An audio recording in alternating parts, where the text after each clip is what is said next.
What's up, East Tennessee? Y'all know who it is. Chili My Car Guy down here at Hopper Auto Sales.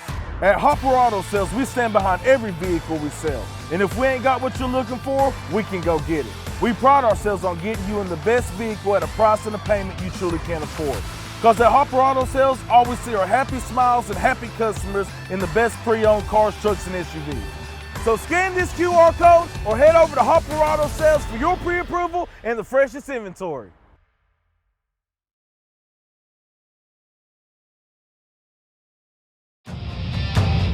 Y'all know what time it is? You just tuned in the lab with Coach Rocket O. East Tennessee High School Sports Podcast. Bringing you all the exclusive interviews with some of the hottest players coming out of high school and the coaches from around the country here. Make sure you like and share this podcast. And stay tuned in each week. But enough of this. Let's get it. In the lab, I'm Coach Rock. I'm here at Grace today with Coach. Hey, Justin Price, head football coach, Grace Christian Academy. What's going on, Coach? Hey, not too much. It's always good to see you, Coach. Man, I appreciate you coming by and promoting our kids and our program. Yeah, but about it, we try, that's what we try to do for the kids, and give them another outlet. You got 5-star prep and DJ doing this thing, so we just try to keep it going, and force them. Sometimes we'll work together, do some things together, but it's midway point, Coach. You 4-1. Is this where you kind of seen yourself going into the season?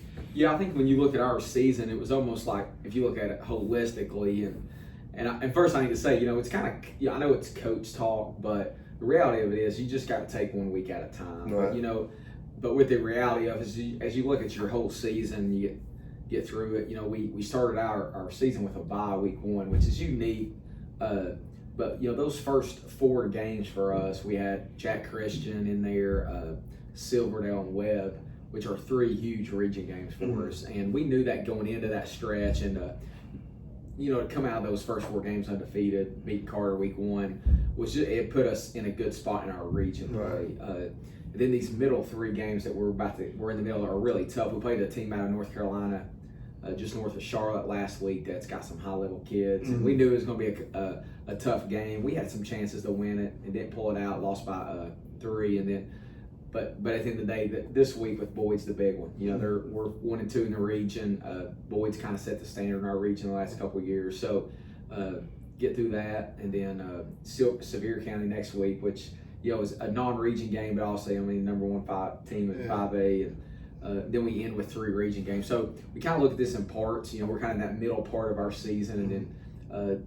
But our kids are playing, they're so resilient. We've had more adversity this year than maybe any team I've coached with injuries and things, but the way our kids keep responding and being resilient has been impressive. How odd was it to have a week 1 back? Like, what did you do? Like, did y'all kind of have an inter-squad scrimmage against each other? That is kind of strange. Yeah, it is. It worked out good for our school calendar. Our school this year took our whole high school on a retreat week 1 at the beginning of that week. So Sunday through Tuesday, we were out at Sharp Top in Georgia at a resort type place for our kids. It was a good time for our whole school to be down there and grow, just not only relationally but spiritually. It was a great time for us, and then so it was a unique week for us. Anyway, I'm almost kind of glad we didn't play week 1. Right. We kind of after a while we just started kind of planning for that, and we just tried to do our bye week 1. So it was a unique week. But then you gotta go play 10 straight, so it's we're kind of right in the middle of it. Yeah. Last week, you said you traveled to Charlotte and you lost 35-32. Tell us a little bit about that game, and tell us some things that you learned about your team. Going on the road through a different atmosphere that you learned that you might not know going into the season. Yeah, well, it was actually at Grace. It was here. Okay. Homecoming last week, which you talk about homecoming, sometimes distractions and things, Right. but we, I thought our kids handled all that well. I think. Playing a team like not from this area, you get film on them. You don't really know the competition they're playing. Right. It's hard to figure it out. But that school has got a vision to be one of the biggest private schools in North Carolina. They play Baylor in a couple of weeks. They're just reaching to kind of be an elite regional high school, and so it was a good challenge. I felt like their defense had elite team speed. They're younger at spots, but just the way that they pursued to the football was impressive. They had a real talented young quarterback and who made some plays. But our guys we had a couple chances in the fourth quarter. I thought to take the lead, and we just did, whether it's a play call or a missed assignment, whatever it was. We just came up a little short, and but just really proud of the way our kids handled that game because I felt like it's probably maybe one of the best teams that we had faced up to this point, just from their speed, the challenges of defending their speed on defense, and then on offense, defending the little linebackers could get to the ball, and so it was a challenge. But I think as your season progresses, you can challenge yourself like that. It prepares you, especially when you get in the playoffs. Mm-hmm. The week before that, you got a big win versus Webb, which was a kind of shootout. But I felt like they kind of made a run at it, and I think I stepped out for a second, came back, and that was the game. But you was able to pull that out. Tell us about how huge of a win that was, and how camp has been like since you got that big win. Oh, it was huge. I think the way we won that game was what was so impressive. Our run game just took over. Mm-hmm. I think Javey had about 390 yards rushing. Jace Ballard had 200, and just the way we were able to lean on our offensive line. We knew they were going to be good this year. They're all 5 of them started last year, right. And they've worked hard to get stronger. They work so well together up front, and Coach Kerr does a good job getting them ready every week. So. And with the hurt, when Trace and Derry got hurt, Cooper Breen became our quarterback. He was younger, so we've still been trying to protect him a little bit, get him used to a Friday night right. environment. So the Webb game was just a good overall team win. I think Jace and Javey were phenomenal with their numbers and the plays that they made. But I think our defense got enough stops. We didn't play great defense that night, and Webb's got some. Shavar Young and GB and those guys can play. So it was but it's a big night for our programs, rivalry Thursday. So, you're getting a little more eyes on you that night. And, our atmosphere at home's just become a true home field advantage. It gets loud over here. So it was a great night for Grace. Going into that game, did you know, was the plan to run the ball? They just kind of got in the rhythm, you just kind of just rode away? Well, we kind of felt like we would have to run the ball a little bit, and a lot of that is, when you got Shavar and GB out there playing corner and safety, like anytime you put the ball in the air, those guys can go make a play on you. So we've been running the ball well all season, so we felt like we could do that. I obviously didn't imagine we'd be able to do it as well as we did. Right. We threw the ball a little bit, but we didn't throw it much, and so we just leaned on. And as the game went on, like you're saying, sometimes we were calling plays that really, from a schematic standpoint, wasn't in our favor. I mean, we were either outnumbered or couldn't block. We just couldn't block everybody. But our guys were still able to create some space for Javey and Jace to make a play. Over the last 4 games, y'all been averaging about 47 points a game. What you've been in the office, I know you like that. But tell us about your offense and tell us about some other guys. We know about Jace, we know about Javey, but tell us about some of the other weapons you got, because you got a bunch of them. Yeah, I think the thing is, the perception of our offense, even when I was at Campbell County to Grace, is that, we're going to be 5 wide, throw the ball over the place, and we still do that, and we can do it as well. You do it well when we're executing, but and we practice that way. But I think the one unique thing about our offense this year is our ability to run the football and in different ways, and so we leaning on that experienced offensive line, and you get guys like Jace and JV run the ball. It's huge, but also we talk about this a lot with our kids, is like guys like Blake Perky and Kaden Weber. Last year, they're both caught over 600 yards receiving, had big years. This year, their stat lines aren't as good yet, but the way they blocked on the perimeter for our string game and for our run game has been impressive. That, and a lot of times when Jace or JV gets into that second or third level, you watch the film and you see our receivers, Hudson Burnett and Perky and Weber, the way that they're blocking on the perimeter, even now those 15-yard gains turn into 60 and 50, right. and it's so I think that's offensively has been a big improvement for us since last year. We were able to run the ball at times last year really well too, but this year it's like we just feel like we can run it. Really, we feel confident every week that we can be able to run the football. After losing, you lost your Mr. Football, who I thought was probably going to win Mr. Football this year, Terry. Like when you lost him early in the season like that, was it a panic button, or you felt comfortable with the pieces you had? I mean, you had Jace come in, and at that time you probably didn't know a lot about the kid, about what he can do, but getting him is a big pickup for y'all. Yeah, we lost Terron, man. It was heavy around here. Mm-hmm. Terron just means so much to Grace, and he's a phenomenal football player, like you said. Probably was a favorite to win Mr. Football in our division, and but Terron's so much more than that. Just what he means to the school, the way he carries himself, and he was just made such an impact at Grace. So, it took us a little bit just to kind of digest that Terron's not gonna be able to play this season, and it was hard.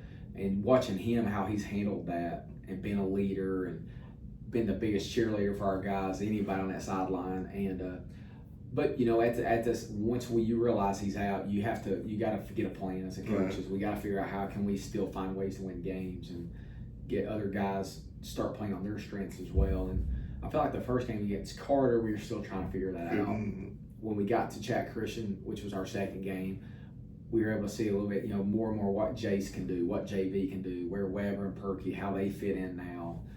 So it's been a process. I feel like, again, the last 4 games we've averaged a lot of points, and just really starting to find our true identity for the season on offense.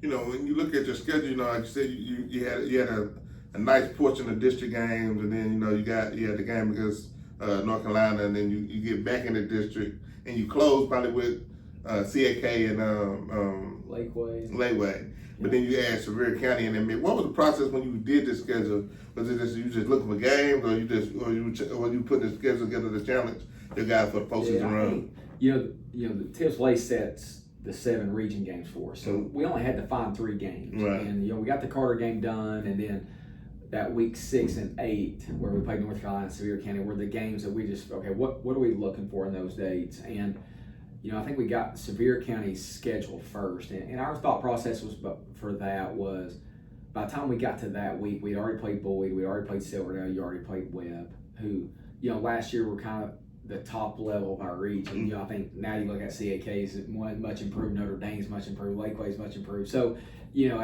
and early that is not as much of a deal now, but I think for us too at Grace, we playing a team like Sevier County, I think it shows that we're willing to play a top tier team, and I think it also just kind of shows I want our kids to believe that they belong on that level. I think we got some really good players. I coached in 5A football for a long time at Campbell County, so I do believe that we have a team that can compete at that level. Again, Sevier County's. We got some of the best players maybe they've ever had there. So it's going to be a tough challenge for us. But also it's one that we feel like, too, will prepare us in the playoffs when you face those private schools from Nashville and Memphis, and, to see different types of teams, whether it's speed or power, whatever it is. I think teams like the team from North Carolina, like Sevier County, they each one are good in their own unique way, and it's good for us to see that. This week, like I said, you got a big game against Boyd. What are some of the challenges that Boyd is going to present? Well, Coach Rankin knows how to win. He knows how to build a program, and it just jumps off the film when you see it. When you turn them on, they're disciplined, they're physical, they're explosive. They have an identity on offense. They have an identity on defense, and you can just they know what they're doing, and they play to their players' strengths. It's going to be a tough challenge for us, and.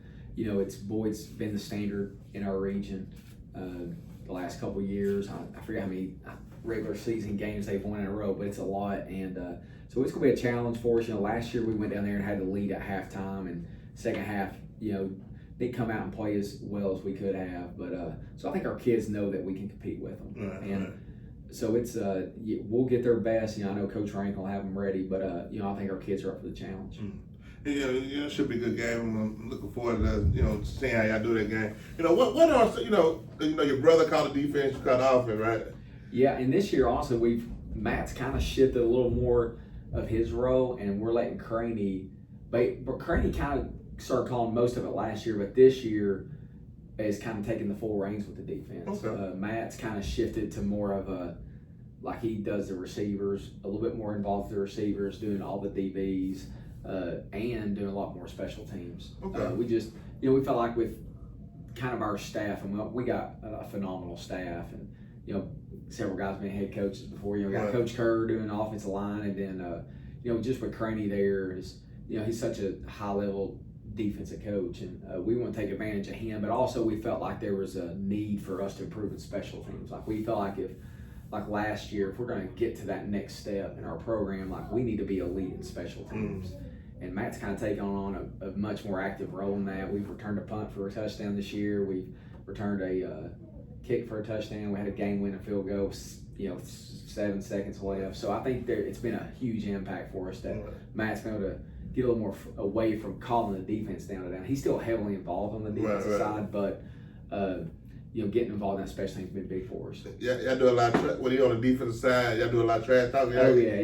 Go at it. I'm good. Yeah, no doubt about it. Matt and I, we've always coached together, and again, about every year he's been the DC, I've been the OC, and but it's good. You sharpen each other that way. Right. He kind of knows what we like to do, but also understands what our team's going to do to try to stop it. Right. Yeah, y'all think guys ride it out together or you think one day he might want to do his own style? I don't know, man. We share so many responsibilities now. He might as well be the head coach. Right. We say that a lot. Like, we're much better together than we are apart. And I'm not saying we'll ever split up, but right.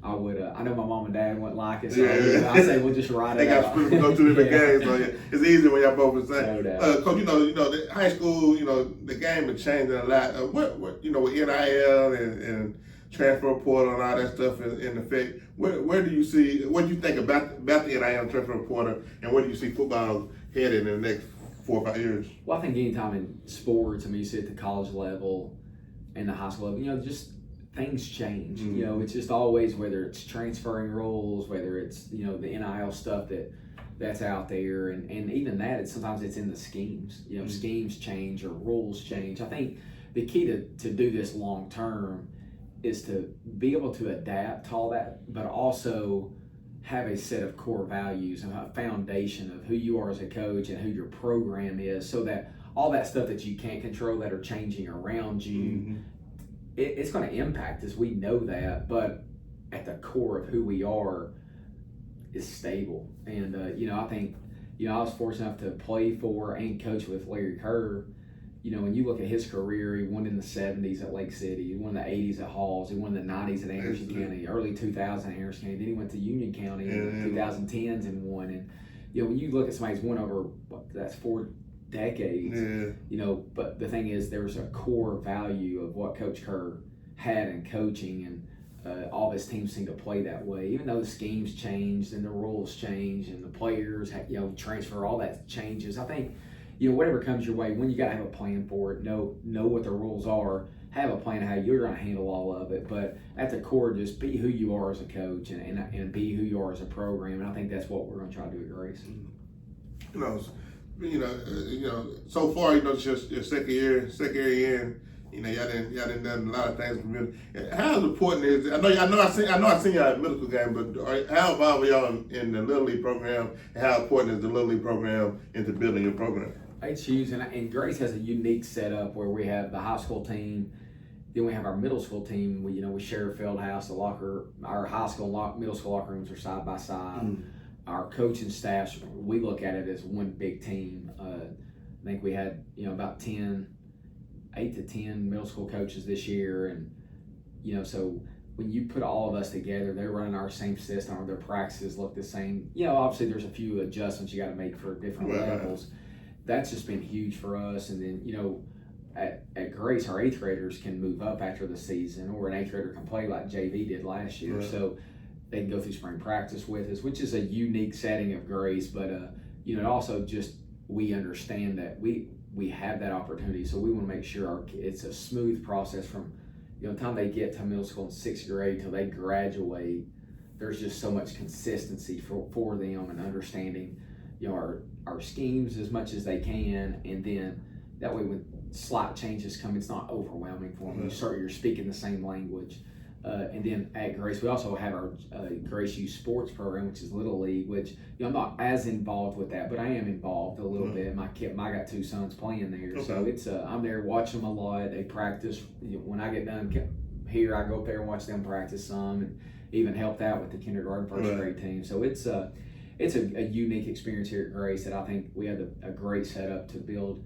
Not only good football players kindergarten up, but just using football as an avenue to teach them about who Christ is, teach them about God, and to become godly men. And I think we've got a lot of good coaches in our systems, all the way from kindergarten up, and a lot of good families and players that it's a good setup that we just got to keep doing it and keep finding ways to make it better.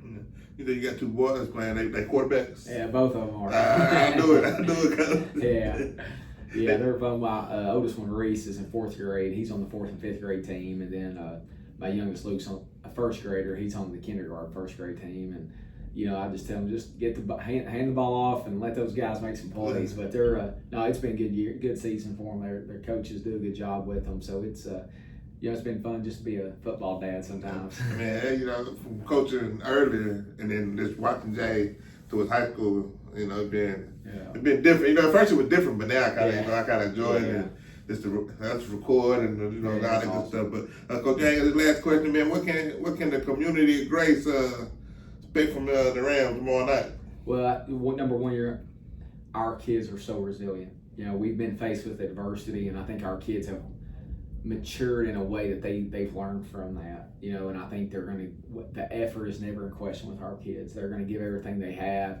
We want our execution level to be high enough so we can win this game, but it'll be a fun experience, and there's no doubt our fans are going to be, no matter what that scoreboard says, they're going to be proud of our players. Well, Coach, good luck tomorrow. I appreciate you taking time to sit down with us, man. Yes, and I told the boys, I'm looking forward to coming back in the playoffs, because when the teams start winning, you're going to be talking to some of the same teams you already talked to. Yeah. So I expect to be here. Let's do it. And hopefully y'all be playing around Thanksgiving and go from there. Yeah, it'll be fun. Let's do it. All right, Coach. Appreciate you again, man. In the lab, we out. What's up, East Tennessee? Y'all know who it is. Chili, my car guy down here at Hopper Auto Sales. At Hopper Auto Sales, we stand behind every vehicle we sell. And if we ain't got what you're looking for, we can go get it. We pride ourselves on getting you in the best vehicle at a price and a payment you truly can afford. Because at Hopper Auto Sales, all we see are happy smiles and happy customers in the best pre-owned cars, trucks, and SUVs. So scan this QR code or head over to Hopper Auto Sales for your pre-approval and the freshest inventory.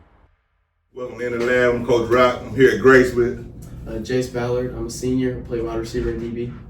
My name's Kaden Weber. Class of 2027. I play receiver. My name's Javey, Stinson. Class of 2029. Freshman. I play running back. Appreciate that coming to the show, man. Appreciate y'all coming down. Coach O couldn't be here today, but he wanted to be here. Y'all started off hot. Started off 4-0. Got beat last week to a team from North Carolina. With going into the season at the midway point, this is what y'all think y'all be about right here? We wanted to be undefeated. That was a good team we played last week. We just got to execute better in the red zone and, continue to get better, and we'll finish off the season strong.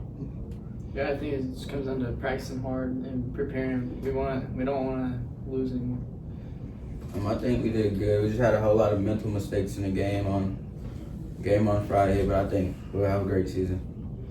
It was a close game, 35-32. What was some of the things that y'all learned about yourself as a team at the last week loss? We learned that we can stick in it with them good teams. We learned that if we come together, we can beat those good teams. I think it was about the ending, because we were down, and I think we tried at the end. We fought back, and it just shows that we could come back. I think it was we could handle adversity. Jace got out in the second half, and we still fought for him to finish the game. Going into the season, everybody kind of set the kind of goals and stuff. What were some of the goals that you had for yourself? Not only team goals, but some individual goals you set for yourself at the beginning of the season. At the beginning of the season, I came in. I wanted to try to score in every game, and then along with the team, I wanted to win the district. For me, I just didn't want to have any drops, just catch every pass that came my way, and also I play defense, so I like to make tackles, not miss tackles. I just wanted to come out and try to be one of the best freshmen in the state, and I wanted to put my team on the map. 2 weeks ago, they got a big win versus Webb. I can't remember when the last time y'all actually beat Webb. Maybe y'all know, can tell me that. But how big was that for y'all to get over there helping beating Webb? And tell us what the camp has been like since y'all beat Webb. We'd actually beat Webb last year. It's the first time we've had a winning streak against Webb. It was a big win for us. That's a big rival for us, and we just got to build off that into the next district game. I think it was a great rivalry game, and I think we handled them pretty well. And it just showed us that like we can compete with teams in our district. As you know, last time I was on the show, me and Gabe and Braden were going at it, saying we was going to win the game, and I told him what was going to happen. Yeah, that game, it was on TV. I watched that game actually, and you had a great night on defense, but y'all had a stellar night on offense. Tell us what kind of was during the game. Tell us what, did you know you would have a big night like early in the game? Like, tell us how the process went on your performance. When Javey got that big run, I knew that was just gonna be like, oh, we're gonna run the ball. Everybody's gonna get their touches, run the ball, and that's when we knew the first play of the game. I think from the beginning you could just tell that we wanted it more, and once you learn that, you don't fear losing to them. Right. I think, just from the beginning of the game, after I got my big run, the fans got hyped. Everybody was hyped, man. I knew it was going to be a great game for us. You kind of battled injuries early. You happened to lose, Terry Allen in a preseason scrimmage, and then, you lost your quarterback. I know I think he might be coming back sometime this week or sometime this season. But tell us the process of y'all having to step up. Has it been more put on your plate since them guys not been around, or how's it been going? It's been going good. It's been next man up mentality. Cooper, he stepped up. He was getting the reps before Tracy got injured, and he knew the plays already, and he's been playing great.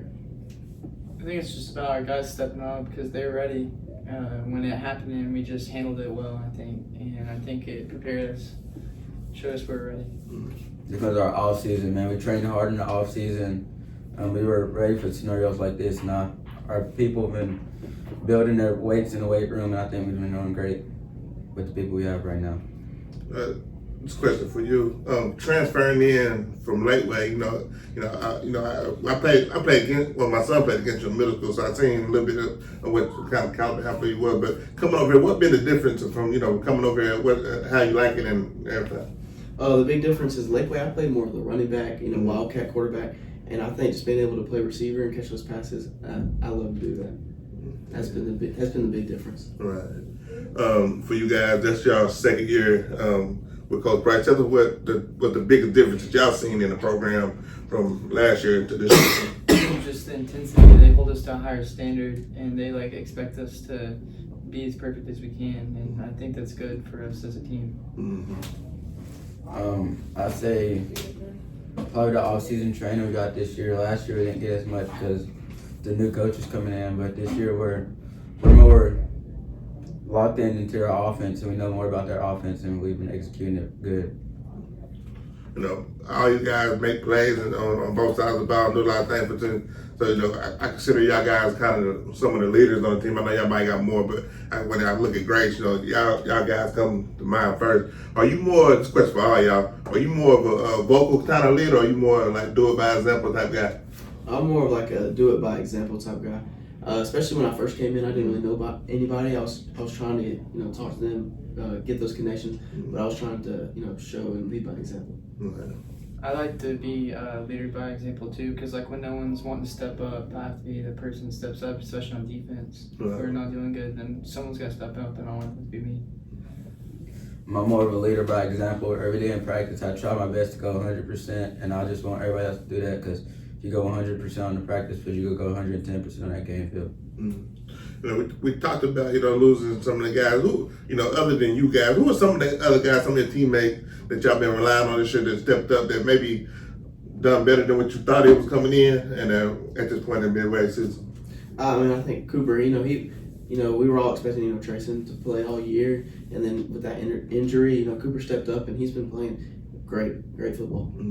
I think Cooper's doing a great job stepping up, but also on our defense, we're just depending on Jackson.